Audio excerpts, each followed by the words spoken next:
Des barrages flottants à la dérive, l'image d'un échec. Le plan Polmar existait à l'époque, mais à l'état embryonnaire.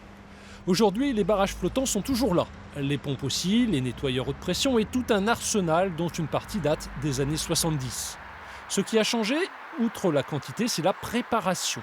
Chaque année, le matériel est sorti du centre de stockage et mis à l'épreuve d'un scénario. Rien que dans le Finistère, 40 lieux sont recensés, des cours d'eau ou des ports qu'on pourrait protéger s'il le fallait par un barrage, avec un véritable mode d'emploi pour chacun de ces lieux. Le barrage, c'est un élément assez technique, c'est-à-dire que pour qu'il soit efficace, il faut que le courant ne soit pas trop important, ou alors il faut lui mettre de l'angle pour qu'il reste efficace. Voilà, donc tout ça a été calculé sur ces 40 barrages, et effectivement, en cas de crise, nous saurons où les positionner de manière précise.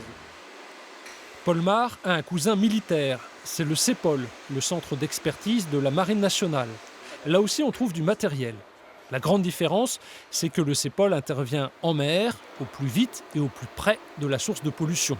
Si on laissait faire sans intervention en haute mer, 1 tonne d'hydrocarbures à la mer, avec la dérive, les courants, les débris et puis les sables sur les plages, produirait 10 fois plus de déchets à récupérer et impacterait une longueur bien plus considérable de l'environnement.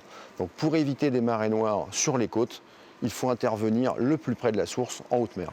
Le CEPOL est une petite structure, une dizaine de personnes, chargées néanmoins de former les équipages à la lutte anti-pollution. Il n'intervient pas que lors des catastrophes, il est appelé quand un bateau de pêche coule, par exemple, ou lors de pollutions mineures, soit une 60aine d'interventions par an.